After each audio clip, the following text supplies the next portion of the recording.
Hello and welcome to Mark and Pete Live, and we are live. We're going out on the interwebs. Mark, how are you today? How are Well, things? indeed, I'm now exposed, as I say, because What? I'm What are you saying? there. I'm talking to you from a barber Right, now who's you're out and currently about. snipping my locks. Yes. Yes.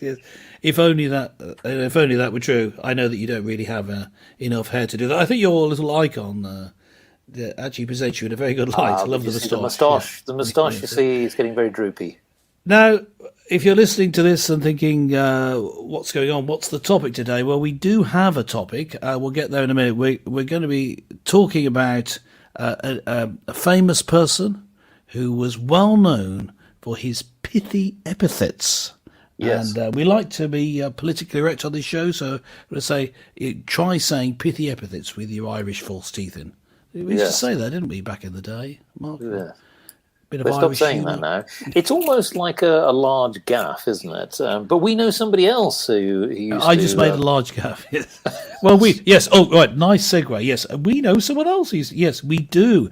He died recently. Prince Philip, the consort to the Queen of England, Britain, and well, at one point, most of the world, at least the bits that mattered, right? Yes, she has lost a wonderful husband. At least that's what we're told, and we've lost a great servant to the country, doing great stuff for charity. I've got my Duke of Edinburgh's award, but he died recently, at the age of 99. Didn't quite make it to 100. Now, in Britain, for those, I suppose we'll have majority international listeners, so I better say this. When you get to 100 years old in Britain, you get a telegram from the Queen. Yes. Prince Philip is the Queen's husband. He missed out on that telegram. When he was 100, he would have got a telegram from the Queen's. Pity that. But that's... I think that was his biggest gaffe.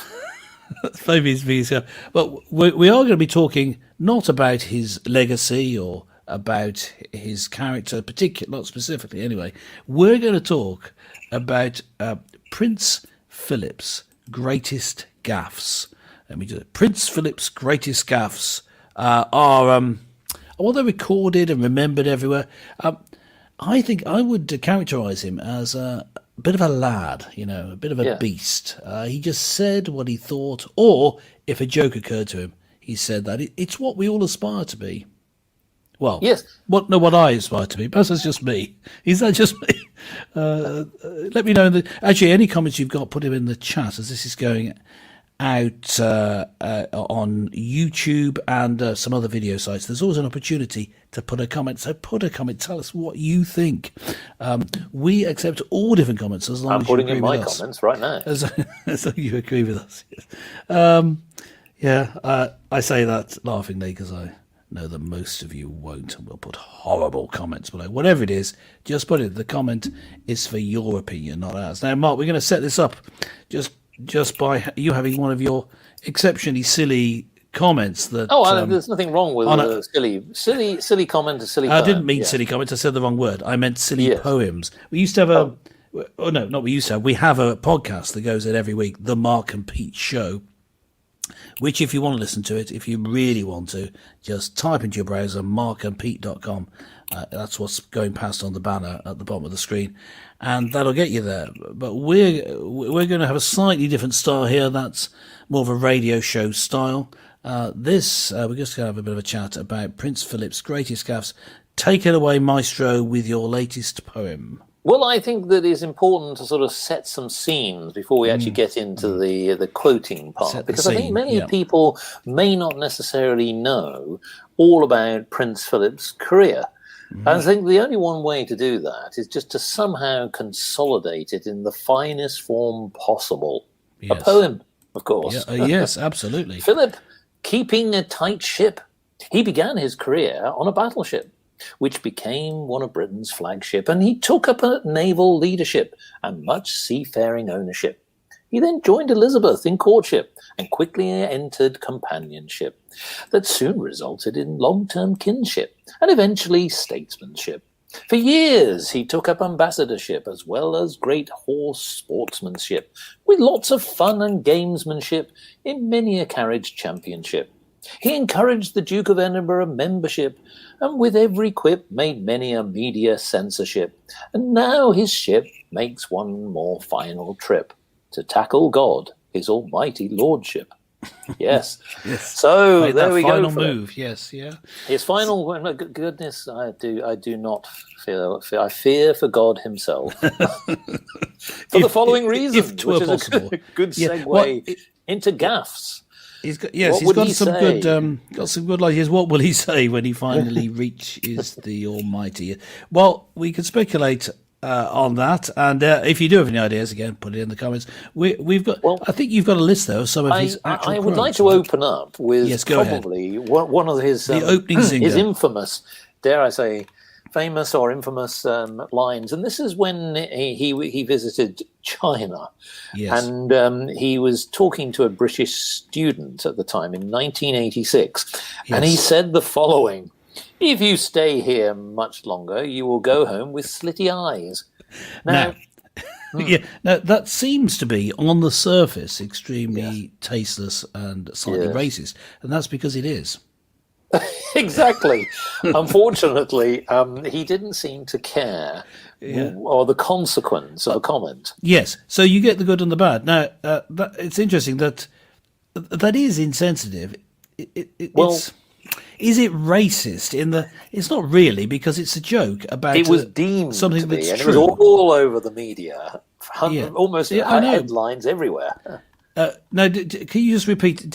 How did he describe the eyes? What word was it? Was it slitty? Well, eyes? it was slitty eyes. Unfortunately, So that does sound a bit derogatory. Okay, it was racist. Okay, I'll take it. But it didn't end there. I was trying to find an excuse. It didn't end there. Okay. No. Because you see, he said to another British student, he seemed to obviously have a problem with British students who had trekked in Papua New Guinea during an official visit in 1998. Oh, right. Oh, this is a different quote. Right. Go ahead. He said, "You managed not to get eaten then." Yes. Papua New Guinea. Yeah, well, you see, they used to eat. Now, you see, again, this is actually quite accurate, just as the Oriental people do have a particular shape of eye. In Papua New Guinea, they did used to eat people. Yes, but it didn't end there. There were tribes there that did it. Oh, you got some more quotes, right? Yeah, go ahead. Indeed. Well, you see, again, to a British tourist this time during a tour of Budapest in Hungary, and this was in 1993. Okay, and this time he said, "You can't have been here that long. You haven't got a pot belly." But no, I don't really understand though. Is Hungary known for pot-bellied people? I don't know whether it is. I didn't know that. Pun on Hungary or. Oh, I see. Yes. I see. So, like the starvation potbelly, that would possibly. Make it. I don't know. But it didn't end there either. Right, more. Yes. Now we think about those international moves. Yeah. But he also brought things closer to home. Now, he was obviously in his pomp during the 90s. He probably thought, I'm doing very well here with his commentary. Mm-hmm. And he said, when asked of a Scottish driving instructor in 1995, so Scottish driving instructor, he said, "How do you keep those natives off the booze long enough to pass the test?" Now, the stereotypical idea, which he was reinforcing, that Scottish people drink, perhaps is deemed to be offensive by some. Really? Possibly. What do you think? I mean, I've got a few here as well of his quotes, but what do you think of the prince as a person for saying these things? Is it just that he? I mean, is he showing that he's actually racist and bigoted, or is he just trying to be funny and it's misfiring? I'm going to say, this is my view, he represented a bygone era of a generation that was prepared to make jokes out of anything. Now, what you've got to remember is that he came from a naval background where your commentary had to be very direct and non-waffle. Because if you think about it, many people who knew him well recognized his abilities as a naval person, a seaman. And he was very good at it because he was very direct, very blunt. And in times of crisis, you needed to be quick and accurate and quick-witted. Now, unfortunately, that type of generation was great to help Britain during the conflict in the Second World War. But humour can often get very dark as a result. And I think that he represented an era that perhaps thought that they could get away with commentary. Yes, I think there was an element of perhaps disrespect, one that's probably the best way to describe it, but I think he was also very quick-witted. Now, I know that you and I perhaps quite like his acerbic humour.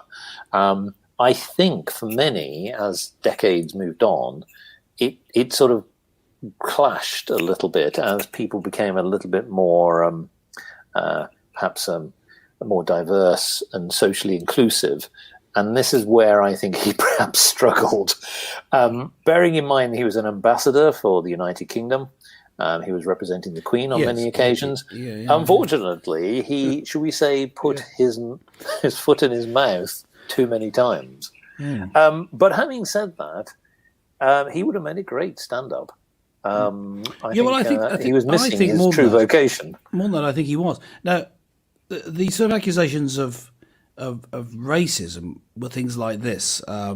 2009 at Buckingham Palace, they held a reception for 400 influential British Indians, and they came and met the Queen and Prince Philip. And Prince Philip, looking at Atul Patel's name badge, said, "Oh, there's a lot of your family in tonight." Yes.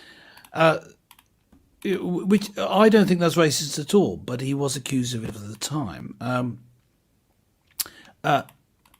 It's not just racism, though. It's bigotry of all forms, I think. Yes. I think it is, because here's one which that's why I'm saying I don't think it is actual prejudice. I think it's what you say. He's just trying to make what he thinks are funny remarks about everything.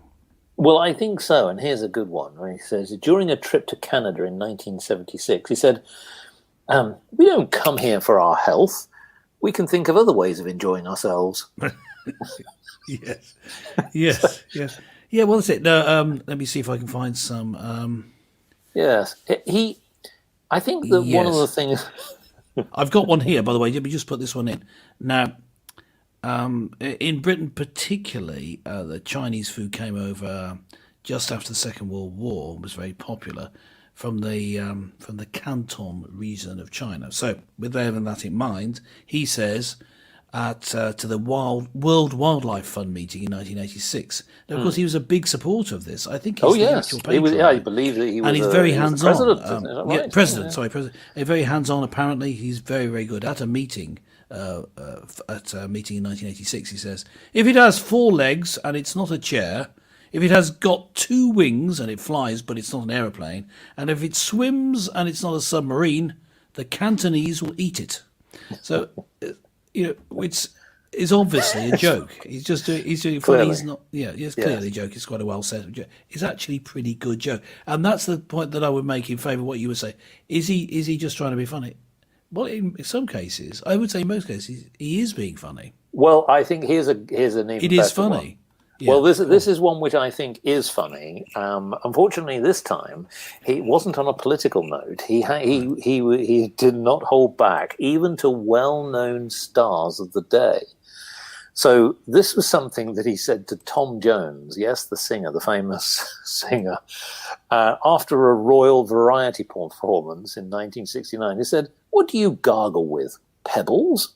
Yes. He then added the following day, "It is very difficult at all to see how it is possible to become immensely valuable by singing what I think are the most hideous songs." Yes. Now, Tom Jones, as we all know, is one of the most successful British singers of all time. But certainly he was a leading light in the 1960s and even 70s and onwards. But it was quite amusing that he was prepared to tackle him. I've got a few more here. Now, it may be the people listening, maybe you've got your favourite gaffe from Prince Philip. Please put it in the comments, or we do look at the comments. So whether you're listening live or not, you can still go to the comments. So live chat is one thing. Yes, put it there. and we'll see it now. But if you put it in the comments, we go back and read them afterwards, so we can feature. Oh, there's a lovely one I'd love to read out yes, go ahead. What he said at Russia. Unfortunately, I think you might have to go and look it up. It's something that he said in 1967. Well, yeah, I think you can say it. No, yeah, go ahead. Yeah, I think. Yeah. Unfortunately, when in 1967 asked if he would like to visit the Soviet Union, he says, "I would like to go to Russia very much, although the bastard murdered half of my family." So. Yes. Yeah, because he would ask if he'd like to visit the Soviet Union. Yeah. Now, just for listeners, the reason Mark asked that can be broadcasted. Where our podcast, regular podcast, you find at markandpete.com, gets broadcast on Flame Radio, which goes across the northwest of England, and therefore Ofcom rules apply. So we have to fit to certain guidelines. This one, Mark, isn't. It is not going out on the radio, so we can more or less say what we like. I like this one, which is just to sort of close out, because I'm sure that we'd love our listeners to go and look up many others. Yeah, we haven't got much time tonight. Maybe like let me end with this one, because he really had a good go, I think, at some young people. Now, what we will say is that one of his legacies, which is a great thing, which of course is Duke of Edinburgh Awards, this was to invest in the youth, to give them a sense of purpose, to help them to explore things that maybe they could do in their careers, their future careers. But he did say at the 50th anniversary of the Duke of Edinburgh Awards scheme, he said, "Young people are the same as they always were. They are just as ignorant." Okay, well, we are going to go now. So thanks for those who were in the chat. Thanks for those listening later. Do remember to subscribe. Do remember to put your comment on. And Mark, I'm just going to leave them with this Prince Harry's tribute to Prince Philip. He described him as the legend of banter. His legend of banter grandfather had passed away. We'll leave it at that. Thanks for listening. Bye for now. Catch you next time.